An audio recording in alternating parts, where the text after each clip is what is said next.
बिस्मिल्लाहिर्रहमानिर्रहीम class okay. ये आप लोगों का लेक्चर नंबर 11 है for the BS math students. और आप लोगों ने प्रीवियस टॉपिक कवर किया। आपको पता है कि आप लोगों ने रिग्रेशन और कोरिलेशन के बारे में पढ़ा था। फिर उसके बाद आप लोगों को मैंने प्रोबेबिलिटी का एक टॉपिक स्टार्ट कराया, वो वहाँ तक इनफ है जितना आपको मैंने करवा दिया। नेक्स्ट आपका जो इम्पोर्टेंट टॉपिक है पेपर्स पॉइंट ऑफ व्यू से, वो है आप लोगों का मल्टीपल रिग्रेशन। मल्टीपल रिग्रेशन क्या होती है, आपको इसके नेम से ही सबसे पहले ज़ाहिर हो रहा होगा कि व्हाट इज़ मल्टीपल। और रिग्रेशन क्या होती है ये भी आप लोगों को पता है। रिग्रेशन तो आपको पता ही है कि जब हम लोग एक से ज़्यादा वेरिएबल्स का आपस में रिलेशनशिप जो है उसको डिफ़ाइन करते हैं या उसको हम लोग एनालाइज कर रहे होते हैं, एस्टिमेट करते हैं, तो वो रिग्रेशन होती है। और ये चूँकि मल्टीपल है दैट मीन्स के हमारे पास जो वेरिएबल्स होंगे वो मल्टीपल होंगे। नाउ सिंपल लीनियर रिग्रेशन क्या होती है, आपको पता ही है कि आप लोगों ने पढ़ा सिंपल लीनियर रिग्रेशन क्या होती है, कि जिसमें आप लोगों के पास एक इंडिपेंडेंट वेरिएबल होता है और एक डिपेंडेंट वेरिएबल होता है। एक्स आपका बेसिकली रिग्रेसर कहलाता है और वाई आप लोगों का रिग्रेसेंट कहलाता है। एक्स अगर इंडिपेंडेंट वेरिएबल है तो वाई एक डिपेंडेंट वेरिएबल होता है। जो सामने आपको इक्वेशन शो हो रही है, ये आप लोगों की लीस्ट के रिग्रेशन लाइन की इक्वेशन है। इसमें आप लोग क्या करते हैं कि y is equal to alpha plus beta x plus error आप लोगों की बेसिक ये मॉडल होता है रिग्रेशन मॉडल। ये आप लोगों का पॉपुलेशन रिग्रेशन मॉडल होता है। लेकिन जब आप इसको सैम्पल डाटा के लिए सैम्पल डाटा को यूज़ करते हुए एस्टिमेट करते हो इस मॉडल को, तो ये आप लोगों के पास एस्टिमेटेड रिग्रेशन इक्वेशन बन जाती है। और ये एस्टिमेटेड रिग्रेशन इक्वेशन आप लोगों की कैसे शो होती है कि y hat is equals to A plus b x. जो आप लोगों का अल्फ़ा होता है वो आप लोगों उसकी जगह पर ए स्मॉल लिखते हो और बीटा की जगह पर स्मॉल बी को शो करते हो। तो ये आप लोगों के पास सिंपल लीनियर रिग्रेशन का मॉडल हो गया। नेक्स्ट हम लोग आते हैं मल्टीपल लीनियर रिग्रेशन क्या होती है। जब हमारे पास एक से ज़्यादा इंडिपेंडेंट वेरिएबल हो जाते हैं तो वो हमारे पास मल्टीपल लीनियर रिग्रेशन होती है। जब हमारे पास एक से ज़्यादा इंडिपेंडेंट वेरिएबल मींस एक्स हमारे पास एक इंडिपेंडेंट वेरिएबल था जो क्या सिंपल लीनियर रिग्रेशन में था, लेकिन मल्टीपल लीनियर रिग्रेशन में x1 x2 सो ऑन इसकी तादाद कुछ भी हो सकती है।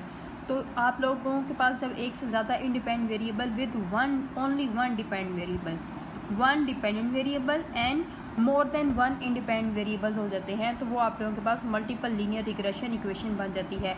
मल्टीपल लीनियर रिग्रेशन इक्वेशन आपको मैंने यहाँ पर लिखकर शो की हुई है, किस तरह से लिखी जाती है। y is equals to alpha plus beta 1 x1 plus beta 2 x2 plus so on beta के एक्स के प्लस एरर। तो आप लोग के पास ये एक मल्टीपल लीनियर रिग्रेशन मॉडल हो गया। यहाँ पर जो आपके पास मॉडल है वो है simple linear regression model with alpha plus beta x plus error. लेकिन यहाँ पर जो है आप लोगों के पास मल्टीपल लीनियर रिग्रेशन मॉडल है। ये आप लोगों का पॉपुलेशन रिग्रेशन मॉडल है। एस्टिमेटेड रिग्रेशन मॉडल जब बनता है तो आप लोगों को पता है हम लोग कैसे बनाते हैं कि जहाँ पर आपके पास अल्फ़ा होता है उसकी जगह पर ए लिख दिया जाता है, जहाँ पर बीटा 1 है उसकी जगह पर स्मॉल b1, और जहाँ पर बीटा 2 है उसकी जगह पर स्मॉल b2, और कैपिटल एक्स की जगह पर आप लोग स्मॉल एक्स लिख सकते हैं, डजेंट मैटर। सो आप लोगों ने याद रखना है जब आपके पास एक से ज़्यादा इंडिपेंडेंट वेरिएबल होंगे तो वो आप लोग विद वन डिपेंडेंट वेरिएबल, वो जो रिग्रेशन मॉडल होता है वो मल्टीपल लीनियर रिग्रेशन मॉडल होता है। और उसका एस्टिमेटेड फॉर्म आपके सामने शो की गई है नीचे। आप लोग इस एक्सपेक्टेशन, क्योंकि आपको पता है कि जो आप लोगों को वाई हैट बनता है हम उसे मीन कंसीडर करते हैं, तो आप लोगों की ये एक्सपेक्टेशन को हम लोग वाई हैट भी लिख सकते हैं। So Y hat is equals to A plus b1 x1 plus b2 so on B के एक्स के। तो अब इसको हमारा काम है कि हम इसको फाइंड कैसे कर सकते हैं, इसको सॉल्व कैसे कर सकते हैं, क्योंकि सिंपल लीनियर रिग्रेशन में हमारे पास कुछ b और a का फार्मूलाज होते हैं। हम उसके अंदर वैल्यूज पुट करते हैं और आंसर निकाल लेते हैं, जिसमें हम लोग a निकालते हैं, b निकालते हैं और y हैट की इक्वेशन को फाइंड कर लेते हैं। अब बात आती है मल्टीपल लीनियर रिग्रेशन में। अगर आपके पास एक से ज़्यादा इंडिपेंडेंट वेरिएबल हो जाएंगे तो आप लोग इसको सॉल्व कैसे करोगे। क्लास बहुत आसान है सॉल्व करना।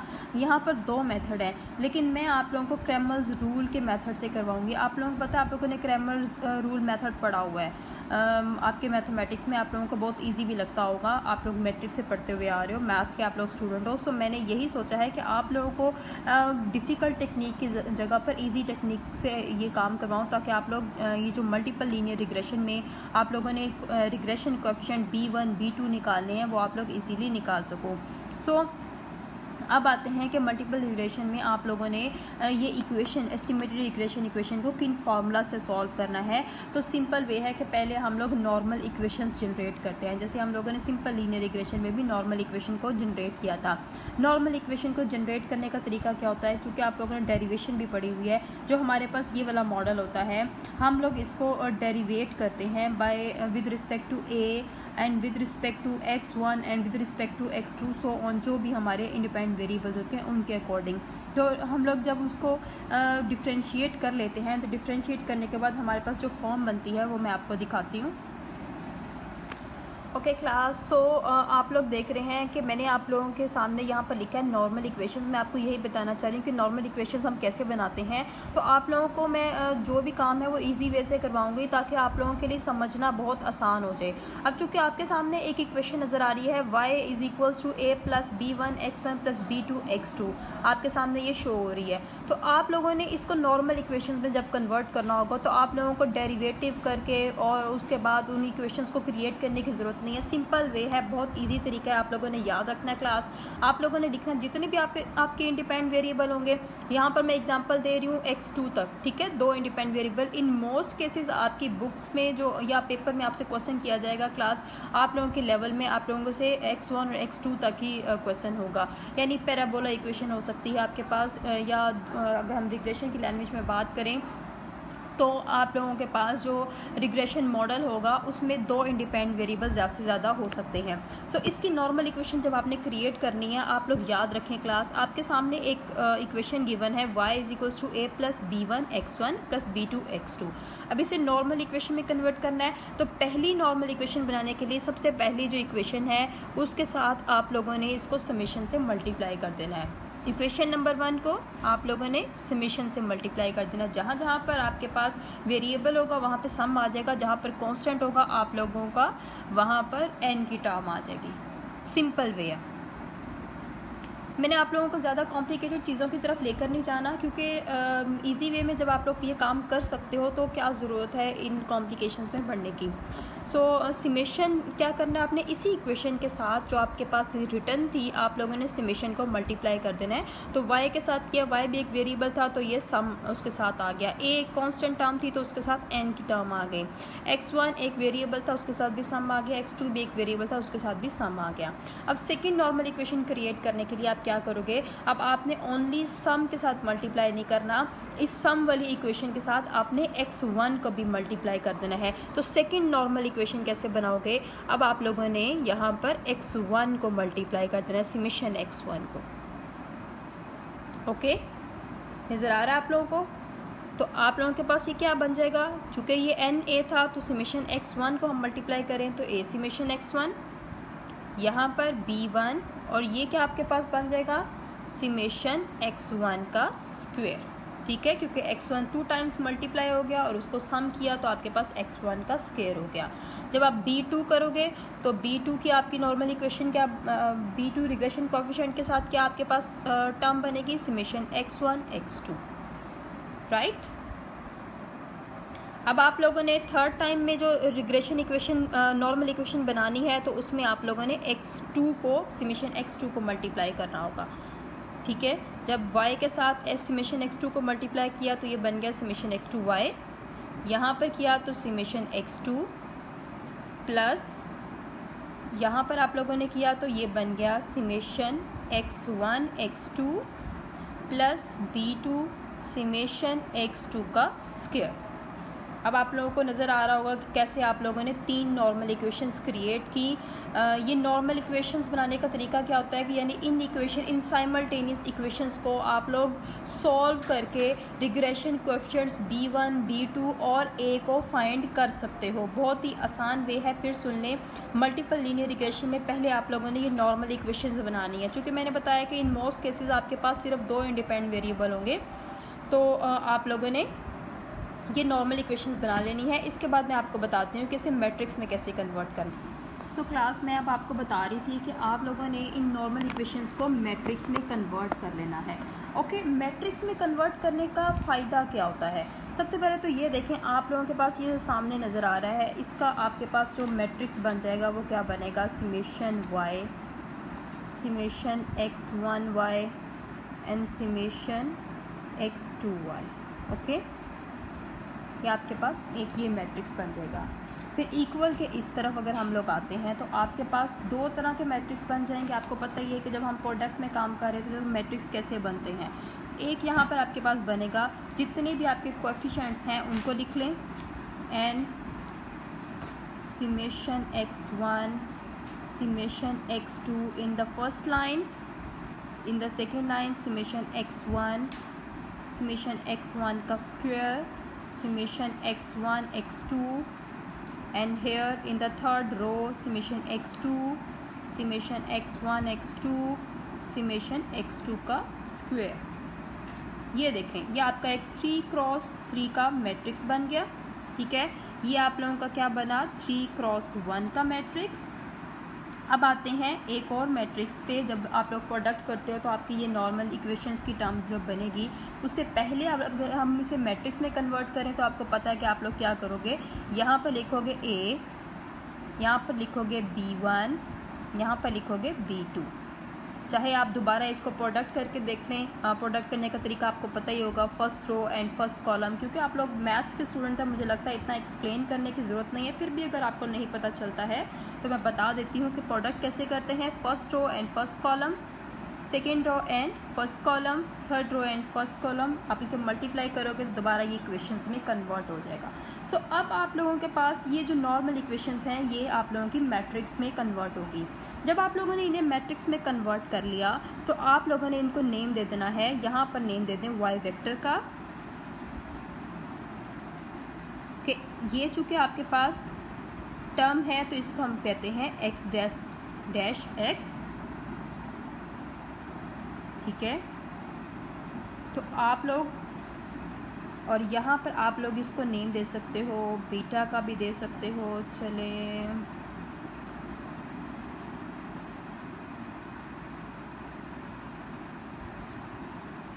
ये चूँकि आपके पास क्या है, आप इसे बीटा का ही नेम दे दें, बीटा वेक्टर।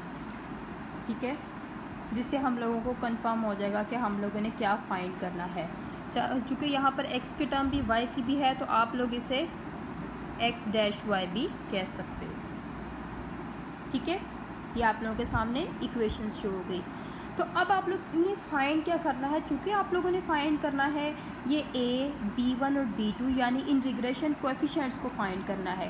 क्योंकि आपके पास मल्टीपल लीनियर रिग्रेशन इक्वेशन क्या होगी, y hat is equals to a plus b1 x1 plus b2 x2। तो आप लोगों ने इस इक्वेशन को बनाने के लिए b2 फाइंड करना है रिग्रेशन कोएफिशिएंट, और b1 फाइंड करना है और a फाइंड करना है। तो जब हमें ये फाइंड करना होगा तो आप लोग क्या करोगे, इस x डैश x को आप लोग इन्वर्स ले लोगे। ठीक है, क्योंकि इक्वल के इस तरफ आ रहा है, क्योंकि आप लोगों ने मैथ्स पढ़ा हुआ है। तो हम लोग क्या करेंगे, x डैश x वेक्टर जो है आप लोगों का, इसका इन्वर्स ले लो और x डैश y वेक्टर के साथ इसे मल्टीप्लाई कर दो तो आपके पास बीटा वेक्टर आ जाए। ठीक है, चाहे तो इसको हेड भी कह सकते हैं क्योंकि हम लोग एस्टिमेटेड निकाल रहे हैं। सो नोटेशन से फ़र्क नहीं पड़ता, आप लोगों को सोल्यूशन आना चाहिए कि इसको हमने सॉल्व कैसे करना है। सो अगर आप लोग फॉर एग्जांपल इन इक्वेशंस को इन मैट्रिक्स में कन्वर्ट नहीं करते हो, ठीक है, अगर मैट्रिक्स में कन्वर्ट नहीं करते हो तो आपके लिए काम बहुत ज़्यादा हो जाएगा मुश्किल, क्योंकि इन इक्वेशंस को यूज़ करते हुए इक्वेशन नंबर 1 का नाम दिया, इक्वेशन नंबर 2 का नेम दिया, इक्वेशन नंबर 3 का नेम दिया, इन इक्वेशन को सॉल्व करते हुए a, b1, b2 फाइंड कर लिया। लेकिन जब हम लोगों ने ये इसे मैट्रिक्स में कन्वर्ट कर लिया तो हमारे लिए बहुत आसान हो जाएगा, क्योंकि अब हम लोगों ने पहले इन्वर्स फाइंड करना है और इस मैट्रिक्स के साथ मल्टीप्लाई कर देना है। बहुत ईजी वे है और हमारे पास ये तीनों रिग्रेशन कोएफिशिएंट्स आ जाएंगे। ठीक है, अब चूँकि आप लोग देख रहे हो जो आपके पास ये मैट्रिक्स है, ये 3x3 का मैट्रिक्स है। इसको हम लोगों ने अगर हम चाहे तो ऐसे भी सॉल्व कर सकते हैं, क्योंकि आपको पता है कि इन्वर्स हम कैसे निकालते हैं। तो ये भी मैं आपको आगे बताती हूँ कि इन्वर्स हम लोग कैसे निकाल सकते हैं। Just wait up. Okay class, so अब मैं आप लोगों को बताऊंगी कि जो आपका मैट्रिक्स है उसको आप लोगों ने सॉल्व कैसे करना है। आप लोग वैसे भी पहले ये मैट्रिक्स की टर्म पढ़ चुके हो, लेकिन मैं आपको एक एक स्टेप बताऊंगी। फॉर एग्जांपल आपके पास यहाँ पर y hat a plus b1 x1 plus b2 x2 यानी दो इंडिपेंडेंट वेरिएबल हैं और एक डिपेंडेंट वेरिएबल है, और ये आप लोगों ने मल्टीपल एस्टिमेटेड इक्वेशन लाइन निकालनी होगी। तो आप लोगों को मैंने जैसे पीछे नॉर्मल इक्वेशंस को कन्वर्ट करके बताया कि आप लोग कैसे निकाल सकते हैं। बीटा हैट का मतलब क्या है कि a b1 और b2 रिग्रेशन कोएफिशिएंट्स आपने निकालने हैं, तो आप लोग इसे मैट्रिक्स की फॉर्म में निकाल सकते हो, जिसको बीटा हैट वेक्टर का नेम दे दिया। एक्स डैश एक्स का होल इन्वर्स का मैट्रिक्स भी मैंने आपको बताया, एक्स डैश वाई वेक्टर का मैट्रिक्स भी आपको बताया कि वो क्या है। अब मैं आप लोगों को फिर दोबारा इसको बता देती हूँ। अगर आप लोगों के पास फॉर एग्जांपल, क्योंकि पेपर में नॉर्मल इक्वेशंस आपके जहन में नहीं होंगी, हो सकता है आप भूल जाएं, तो ऐसी सिचुएशन के लिए एक शॉर्टकट मैं आपको बताती हूँ। क्लास में आपको हर तरह से इसलिए बता देती हूँ क्योंकि पेपर में आप लोगों के पास टाइम नहीं होता, और आप लोग हर तरह से अपने आप को प्रिपेयर रखें कि अगर कुछ भूल जाता है तो आप लोगों ने इन फॉर्मूलाज में कोई दूसरा ट्रिक कैसे यूज़ करना है। अब फॉर एग्जांपल आपने याद रखना है कि आपने जब भी एक्स क्रॉस एक्स का जो मैट्रिक्स क्रिएट करना है वो आपने कैसे करना होगा। आप लोग ऊपर लिख लें 1, यहाँ पर लिख लें x1, यहाँ पर लिख लें x2, क्योंकि अभी मैंने बताया चूँकि दो इंडिपेंडेंट वेरिएबल हैं, तो आप लोग क्या करते हो 3x3 का मैट्रिक्स यहाँ पर बनाते हो। ठीक है, आपका ऑर्डर क्या होगा 3x3। Let me write it clearly. Okay, then यहाँ पर भी आप लोग लिखें रो वाइज भी 1 x1 एंड x2। अब आपका सिंपल काम क्या होगा कि आप लोगों ने बस समेशन के साथ इन टर्म्स को मल्टीप्लाई करके लिख देना है। अब ये 1 क्रॉस 1 है, तो यहाँ पर आप लिखोगे n, क्योंकि जब समेशन मल्टीप्लाई होगा 1 क्रॉस 1 के साथ तो वो n हो जाएगा। फिर x1 क्रॉस 1 यानी x1 हो गया, और इसके साथ समेशन मल्टीप्लाई कर दिया तो समेशन x1। x2 है, इसको 1 के साथ मल्टीप्लाई कर दिया तो ये x2 हो गया। जब समेशन मल्टीप्लाई हुआ तो ये समेशन x2 हो गया। अब 1 x1, तो यहाँ पर आ गया समेशन x1। x1 और x1 मल्टीप्लाई हुआ तो क्या बन गया समेशन x1 का स्क्वायर। x2 और x1 मल्टीप्लाई हुआ तो ये बन गया summation x1 x2। So on, यहाँ पर हो गया समेशन x2, यहाँ पर हो गया समेशन x1 x2, और लास्ट पे आपकी टर्म बन गई समेशन x2 का स्क्वायर। अब आप लोगों को समझ आ गई होगी कि हम लोग ये मैट्रिक्स इजीली कैसे क्रिएट कर सकते हैं। यहाँ पर लिखें 1, यहाँ पर भी लिखें, फर्स्ट कॉलम में लिखें 1, फर्स्ट रो में लिखें 1, देन सेकंड कॉलम में लिखें x1, सेकंड रो में लिखें x1, यहाँ पर लिखें x2, और थर्ड कॉलम और थर्ड रो में लिखें x2, और इनको मल्टीप्लाई करके समेशन से मल्टीप्लाई कर दें तो आपके पास x क्रॉस x का जो आपका मैट्रिक्स है वो क्रिएट हो जाएगा। अब हमने इसका क्या करना होता है, इन्वर्स निकालना है, क्योंकि यहाँ पर इन्वर्स की टर्म शो हो रही है, इन्वर्स फाइंड करना है। और ये आपके पास मैट्रिक्स क्या है जिसको आपने मल्टीप्लाई करना है, तो पहली आपकी हमेशा टर्म होगी समेशन y, दूसरी टर्म हमेशा होगी समेशन x1y, और सेकेंड टर्म थर्ड टर्म हमेशा होगी समेशन x2y। ठीक है, बहुत ही ईजी वे में आपको करवा रही हूँ, वरना आप लोगों को बहुत ही मेहनत करनी पड़ती। और ये बीटा हैट मैट्रिक्स आपके पास क्या है ये भी याद रखें, a b1 b2। फाइन, आप लोगों को समझ आ गया होगा कि आपने इस मैट्रिक्स का क्या करना है। अब नेक्स्ट काम आता है, आप लोग मल्टीप्लिकेशन तो आप लोग कर लोगे। पहला काम इन्वर्स मैट्रिक्स कैसे निकालते हैं, चाहे वो मैट्रिक्स 2x2 का हो या 3x3 का मैट्रिक्स हो, तो आप लोगों ने उसका जब इन्वर्स निकालना होता है तो हमारे पास एक बहुत ईजी वे है कि हम लोग क्रैमर्स रूल यूज़ कर सकते हैं। क्रैमर्स रूल आपको पता है, क्रैमर रूल होता क्या है कि जब आपने किसी भी मैट्रिक्स का इन्वर्स निकालना होता है, फॉर एग्ज़ाम्पल आपके पास मैट्रिक्स है A और आपने इसका इन्वर्स निकालना है, तो आप क्या करोगे, एडजॉइंट ऑफ A निकालोगे और इस A मैट्रिक्स के जो आपके पास डिटर्मिनेंट है उसके साथ डिवाइड कर दोगे तो आपके पास ये इन्वर्स निकल आएगा। ठीक है, सो अब आप लोगों का काम क्या होगा कि आपके पास जो वैल्यूज़ देती जाएंगी आप लोगों ने इनके समेशंस पहले निकाल लेने हैं, फिर उसके बाद एडजॉइंट निकालना है और डिटर्मिनेंट निकालना है और इसको सॉल्व कर लेना है। ठीक है, एक हम इस मेथड से करेंगे। ठीक है, दूसरा एक और तरीका आपको बताऊंगी आज के लेक्चर में। पहले हम लोग एक क्वेश्चन सॉल्व करते हैं ताकि आप लोगों के लिए क्वेश्चन को सॉल्व करके आंसर निकालना ज़रा आसान हो जाए। हम क्वेश्चन के साथ इसको प्रैक्टिस करते हैं। Okay, let's start a question. Okay class, so मैं आप लोगों को एक एग्जांपल जो है इसमें इसको सॉल्व करना आप लोगों को आज बताती हूँ। सबसे पहले आप लोगों का ही चैप्टर है आपकी बुक का multiple regression and partial correlation. So आप लोगों ने इसको सॉल्व कैसे करना है, आपके सामने गिवन एक क्वेश्चन लिखा हुआ है, the following table given gives marks y obtained by 10 students in an examination on the basis of marks in a test x1 and lectures attended x2. Fit the least square regression line of y on x1 and x2. अब आप लोगों ने इसके ऊपर least square regression line को fit करना है, जिसमें आप लोगों को जो y है वो उसकी भी वैल्यूज़ दे दी गई हैं और x1 उसकी भी वैल्यूज़ दे दी गई हैं, x2 की भी वैल्यूज़ दे दी गई हैं। आप लोगों को सिंपल पता है, चूँकि आप लोगों ने जो है वो y hat a plus b1 x1 b2 x2 की इक्वेशन क्रिएट करनी है, क्योंकि आपके पास दो इंडिपेंडेंट वेरिएबल हैं x1 और x2 और y डिपेंड वेरिएबल है। तो इसको इसके लिए आप लोगों ने क्या करना है, least square regression line y on x1 और x2 आप लोगों ने बनानी है। सो y ऑन x1 x2 की लीस्ट स्क्वायर रिग्रेशन लाइन क्या है, y hat is equals to a plus b1 x1 b2 x2, जिसको हमने कैसे सॉल्व करना है, beta hat is equals to x dash x का whole inverse x dash y vector, इसके ज़रिए करना है, जिसमें आप लोगों को मैट्रिक्स क्रिएट करना भी मैंने बता दिया कि क्या मैट्रिक्स बनेंगे a b1 b2 और ये आपके पास मैट्रिक्स बनेगा, ये आप लोगों ने जो है पढ़ लिया। फिर उसके बाद ये वाला मैट्रिक्स बनेगा। अब सिंपल आप लोगों ने क्या करना है, ये काम तो आप लोग कर लोगे। आप लोगों ने सिंपल काम क्या करना है कि आप लोगों ने पहले समेशंस निकालने हैं। आप लोगों ने ये टेबल बनाकर आप लोगों ने इनके समेशंस निकालने होंगे। कौन कौन से समेशन चाहिए, ये मैट्रिक्स से आपको पहले पता चल जाएगा। आपको समेशन x1 चाहिए, समेशन x2 चाहिए, समेशन x1 चाहिए, समेशन x1 स्क्वायर चाहिए, समेशन x1 x2 चाहिए, समेशन x2 चाहिए, समेशन x1 x2 और समेशन x2 का स्क्वायर चाहिए।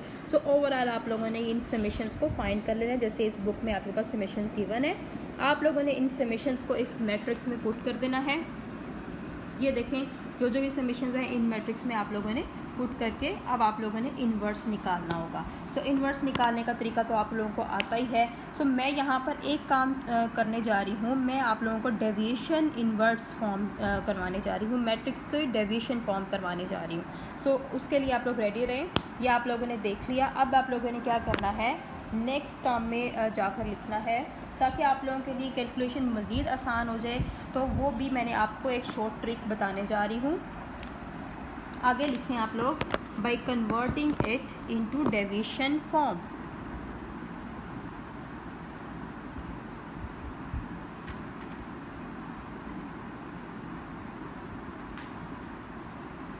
ये आप लोगों ने लाजमी ये सारे स्टेप्स करने हैं, ठीक है। डेविएशन फॉर्म में कन्वर्ट कर लिया जब आप लोगों ने, तो और मज़ीद आसान काम हो जाएगा। अब आप लोग जब डेविएशन फॉर्म में कन्वर्ट कर लोगे तो आपके पास मैट्रिक्स जो है डेविएट होके b1 और b2 खाली रह जाएगा लेफ़्ट साइड की इक्वेशन पे। राइट साइड पे आप लोगों के पास मैट्रिक्स बन जाएगा। ये देखें, जब आप लोग इसे डेविएट कर लोगे तो आपकी ये फर्स्ट रो और फर्स्ट कॉलम एंड हो जाएगा, ठीक है। जब ये एंड हो जाएंगे तो आपके पास जो कॉलम बचेगा वो होगा समेशन स्मॉल x1 स्क्वायर, ठीक है। ये भी मैं आपको बताती हूँ डेविएशंस क्या होती हैं। Summation small x1 small x2, summation x2 small x1 x2 and summation x2 का स्क्वायर, ठीक है। अब आपने इस मैट्रिक्स का इन्वर्स निकालना होगा। यहाँ पे जब डेविएट कर दोगे तो आपके पास बचेगा summation small x1y summation small x2y, ठीक है। अब ये आपके पास मैट्रिक्स आ गया। इन डेविएशन फॉर्म को अब आपने सॉल्व करना है। ये डेविएशंस कैसे निकालनी है ये मैं आपको बता देती हूँ। Let me raise the board first.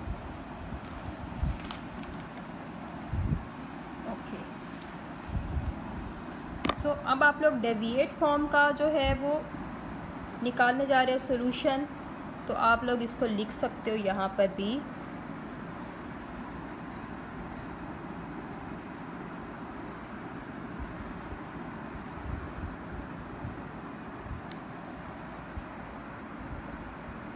b hat equals to small x dash x का whole inverse small x dash y vector, okay. ये भी आप लिख सकते हो। अब आप लोगों ने ये मैट्रिक्स तो आपके पास पता चल गया, ये दोनों मैट्रिक्स क्या हैं। अब आपका ए यहाँ पर फाइंड नहीं हो सकेगा, बस B1 और B2 आप लोग इजीली निकाल सकते हो, लेकिन यहाँ पर जो कैपिटल X1 कैपिटल X2 थे वो कन्वर्ट होकर स्मॉल x1 स्मॉल x2 में कन्वर्ट हो गए हैं। सिंपली आप लोगों ने क्या करना है, पहले आप लोगों ने समेशन x1 स्क्वायर निकालना है। समेशन x1 स्क्वायर के स्मॉल समेशन x1 स्क्वायर को निकालने का मेथड क्या है, summation capital X1 square minus summation capital X1 का whole square over n। Okay, ये देखो फाइन। इसी तरह से अगर आप लोगों ने summation small x1 small x2 निकालना है तो कैसे निकालोगे, summation small x1 small x2 is equals to summation capital X1 capital X2 minus summation capital X1 multiply summation capital X2 over n। ये सारे फॉर्मूलाज आपको याद करने होंगे क्लास, उसके बगैर आपका क्वेश्चन सॉल्व नहीं होगा। देन समेशन आप लोगों ने x2 स्क्वायर निकालना है तो निकालोगे कैसे, summation capital X2 square minus summation capital X2 का whole square over n। Look at this, ठीक है। ये आप लोगों की जो समेशंस होते हैं उनके डेविएशंस फॉर्म होते हैं, याद रखें इनको कहा जाता है small x1 square small x2, इनको डेविएशंस फॉर्म कहा जाता है। ओके, सो आप लोगों ने ये निकाल लिया। अब निकालने के बाद आप लोग इनमें वैल्यूज पुट करें और आंसर निकालें। चले मैं यहाँ पर बोर्ड पे ही आप लोगों को वैल्यूज भी इनकी निकाल के बता देती हूँ। समेशन स्मॉल x1 स्क्वायर हमें चाहिए, आप लोग बुक में देख रहे हो तो आपके पास समेशन x1 का स्क्वायर किसके इक्वल आ रहा है, 35350 माइनस समेशन x1 है हमारे पास 590 के इक्वल का होल स्क्वायर ओवर n है हमारे पास 10 के इक्वल। ये देखें, ठीक है। कैलकुलेटर से आप लोग आंसर निकाल लेना। अब यहाँ पे समेशन x1 x2 पहले है, समेशन x1 x2 आपके पास किसके इक्वल है देख लेते हैं। समेशन x1 x2 आपके पास इक्वल है 50750 के माइनस समेशन x1 किसके इक्वल है 590 के, जैसे हमने ऊपर अभी लिखा, और समेशन x2 किसके इक्वल है जी 856 के, डिवाइड कर दिए इसे 10 पे। इस तरह समेशन x2 स्क्वायर आपने जब निकालना होगा तो समेशन x2 स्क्वायर आपके पास कैपिटल x2 स्क्वायर 73856 के इक्वल है माइनस x2 आपके पास 856 के इक्वल है, इसका होल स्क्वायर ओवर 10। अब जैसे आप लोगों ने इन तीन जो डेविएशंस हैं इनके कैलकुलेटर से आंसर निकालने हैं और इसमें पुट कर देने हैं, ठीक है। देन समेशन x1y और समेशन x2y भी हमें चाहिए होगा। समेशन x1y और समेशन x2 का फॉर्मूला भी देख लें, आप लोग नोट कर लें। Summation small x1y is equals to आपके पास होगा summation capital x1y minus summation capital x1 summation y over n। Summation small x2y is equals to किसके इक्वल है, summation capital x2y minus summation capital x2 और summation y over n, ठीक है। इस तरह से आप लोगों ने सारे समेशंस निकाल लिए, और समेशंस तो आपको पता ही आप लोगों ने कैलकुलेटर से निकालने होते हैं। समेशंस निकालने के बाद आपने फार्मूलाज के अंदर वैल्यूज़ पुट करनी है। अब नेक्स्ट स्टेप हमारा क्या होना चाहिए कि हम लोगों ने ये इन्वर्स कैसे निकालना है। सो स्टार्ट करते हैं आपने इन्वर्स निकालने के लिए। फिर देख लें इन फार्मूलाज की तरफ मैंने कैमरा किया हुआ है ताकि मैं 5 मिनट इसको रखूँ, आप लोग इसको नोट कर लें।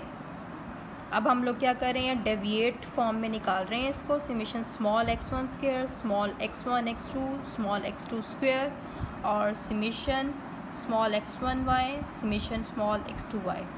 अब जैसे इन फार्मूलाज में वैल्यूज़ पुट करनी है आपने, इनके डेविएशंस जो है वो आंसर निकाल लेने हैं। ये देखें, ठीक है।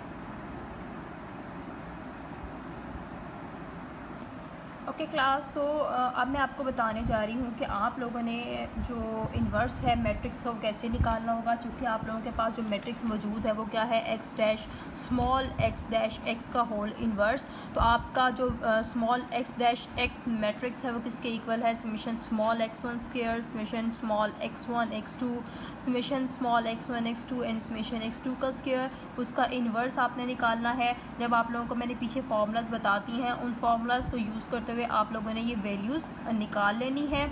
निकालने के बाद इसका इन्वर्स कैसे निकालना है आपको पता है कि एडजॉइंट लेते हैं पहले उस मैट्रिक्स का, फिर उसका हम लोग डिटर्मिनेंट लेते हैं और उस पर डिवाइड कर देते हैं। तो एडजॉइंट लेने का तरीका क्या होता है कि हम लोग इस मैट्रिक्स के को फैक्टर्स का ट्रांसपोज ले लें। जब हम इनके को फैक्टर्स लेंगे तो हमारे पास ये आएंगे 582.4 एंड दिस वन। और एक दूसरा तरीका होता है जब 2 क्रॉस 2 में एक शॉर्टकट मेथड होता है, जब 2 क्रॉस 2 मैट्रिक्स हो तो उसमें हम लोगों ने एडजॉइंट निकालना हो तो सिंपली हम लोग क्या करते हैं कि डायगनल जो वैल्यूज़ होती हैं उनको इंटरचेंज करने के बाद नॉन डायगनल वैल्यूज़ को के साथ माइनस को मल्टीप्लाई कर देते हैं। सो यही मैंने किया कि आपकी जो डायगनल वैल्यूज़ थी 582.4 एंड 540 इसको इंटरचेंज कर दिया, इनकी प्लेसेस को इंटरचेंज कर दिया। और जो आपके पास नॉन डायगनल वैल्यूज़ थी 256 उसके साथ आपने -1 को मल्टीप्लाई कर दिया। तो 2 क्रॉस 2 मैट्रिक्स का आपका एडजॉइंट आ गया। अब आप लोगों ने इसी 2 क्रॉस 2 मैट्रिक्स का जो है वो डिटर्मिनेंट निकालना। डिटर्मिनेंट निकालने का तरीका क्या होता है कि डायगनल की वैल्यूज़ को मल्टीप्लाई करें, माइनस साइन के साथ नॉन डायगनल की वैल्यूज़ को मल्टीप्लाई करके आंसर निकाल लें। तो आप लोगों ने जब आंसर निकालना है तो आपके पास आएगा 248960। फिर सुन लें डिटर्मिनेंट आप लोग कैसे निकालते हो। मैं आपको कैलकुलेटर से भी बता देती हूँ सामने रख के, ताकि आप लोगों को कन्फ्यूजन ना रहे इसको सॉल्व करने में। ये देखें आप लोगों ने क्या करना है, सिंपल टाइप करना है। यहाँ पे मैं कैमरा थोड़ा सा करीब कर रही हूँ।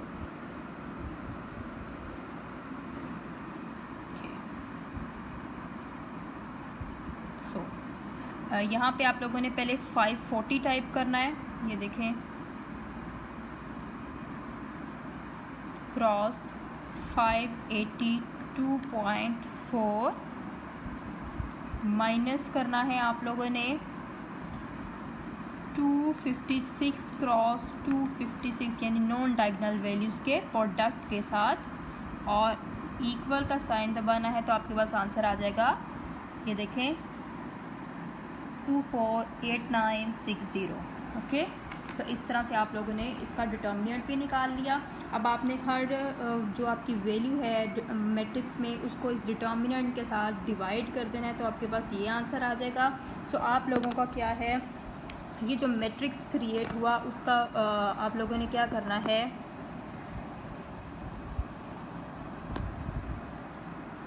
आप लोगों ने लिख देना है कि ये आपके पास एक्स डैश एक्स का होल इनवर्स आप लोगों के पास आ गया जो आप लोगों ने निकालना था। सो इस तरीके से आप लोगों ने निकाल लिया। सॉरी, तो ये आप लोगों का मैट्रिक्स आ गया। और सॉरी, मैंने प्रीवियस वीडियो में आपको बता दिया कि ये क्रैमर्स रूल नहीं है, आप लोगों का क्रैमर्स रूल दूसरा होता है। ये सिंपल मेथड है इन्वर्स निकालने का, आप सिंपल मेथड से इसको निकाल रहे हैं। सो इसके लिए भी आपकी कन्फ्यूजन ख़त्म कर देती हूँ। नेक्स्ट आप लोगों का काम क्या होगा कि जब आप लोगों ने ये मैट्रिक्स का इन्वर्स निकाल दिया, आगे आपका काम क्या है कि आप लोगों ने अब β1 कोएफिशिएंट जो है यानी रिग्रेशन कोएफिशिएंट B1 और रिग्रेशन कोएफिशिएंट B2 को निकालना होगा। उसके लिए आप लोगों ने क्या करना है, सिंपली मैं ऊपर से ये रेज कर रही हूँ ताकि वैल्यूज़ मल्टीप्लाई मैं सिंपल कर सकूँ। ये देखें हम लोगों ने जो पीछे फॉर्मूला पढ़ा वो क्या है देख लें। ओके, सो ये आप लोगों को नज़र आ रहा है। मैंने आपको पीछे फार्मूला बताया कि जब हमने बीटा हैट कोएफिशिएंट निकालने हैं या स्मॉल बीटा हैट निकालना है तो वो कैसे निकालना है, स्मॉल एक्स डैश एक्स का whole inverse into X dash Y vector.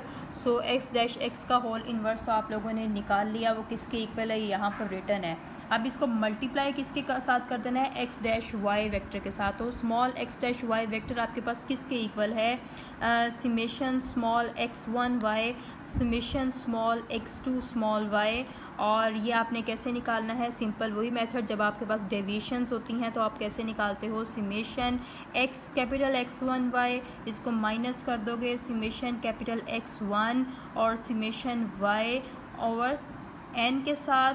तो लेट्स डू इट। जब बुक से देखा तो आपके पास समेशन आया summation X1 y,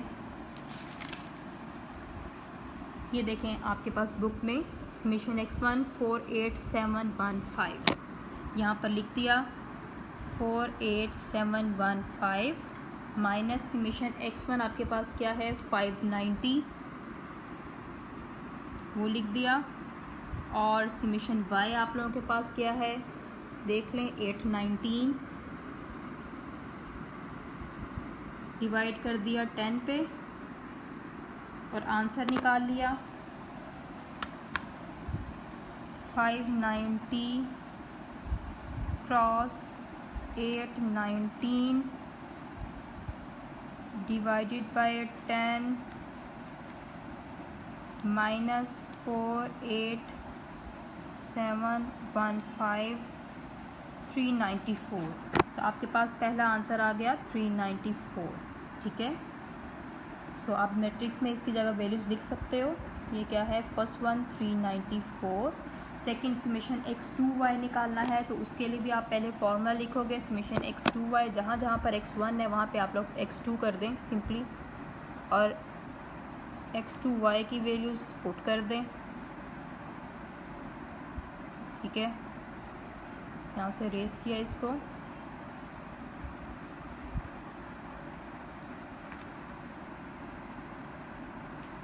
summation X2y जब बुक से देखा तो आपके पास आंसर क्या था 70288, लिख दिया 70288, माइनस किया समेशन X2 और समेशन X2 का आपके पास आंसर क्या है 856, समेशन Y आप लोगों के पास क्या है 890, लिख दिया और डिवाइड कर दिया इसे 10 पे,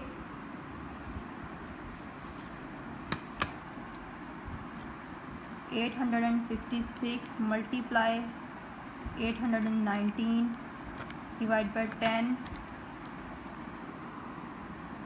70106.4 माइनस कर दिया 70288 के साथ, तो आंसर आया आप लोगों के पास 181.6 लिख दिया यहाँ पर 181.6, ठीक है। ये हो गया। अब सिंपली आप लोगों ने क्या करना है, इस मैट्रिक्स को जो आप लोगों ने इन्वर्स निकाला हुआ है और इस मैट्रिक्स को मल्टीप्लाई कर देना। बहुत आसान है, first row first column, second row and first column multiply करोगे तो आप लोग मल्टीप्लाई करेंगे तो आप लोगों के पास आंसर क्या आएगा मैं बता देती हूँ। B1 की वैल्यू B2 की वैल्यू क्या आप लोगों के पास आएगी, आप लोग खुद मल्टीप्लाई कर लेना क्योंकि मुझे पता है मल्टीप्लाई करने की ज़रूरत नहीं है। B1 की वैल्यू आ जाएगी 0.618 और B2 की वैल्यू आ जाएगी 0.235, 0.618 और 0.235 आपकी वैल्यू आ गई, ठीक है। और अब आप लोगों ने A निकालना है तो आप लोग कैसे निकालोगे, आप लोग निकाल सकते हो y बार माइनस B1 x1 बार माइनस B2 x2 बार। तो आप लोगों की मल्टीपल लीनियर रिग्रेशन इक्वेशन बन गई y hat is equals to a plus B1 x1 plus B2 x2, ठीक है। बहुत आसान तरीका है, आप लोगों ने इस तरीके से मल्टीपल लीनियर रिग्रेशन इक्वेशन निकालनी होगी। सो मिलते हैं नेक्स्ट लेक्चर में, टिल देन अल्लाह हाफिज़।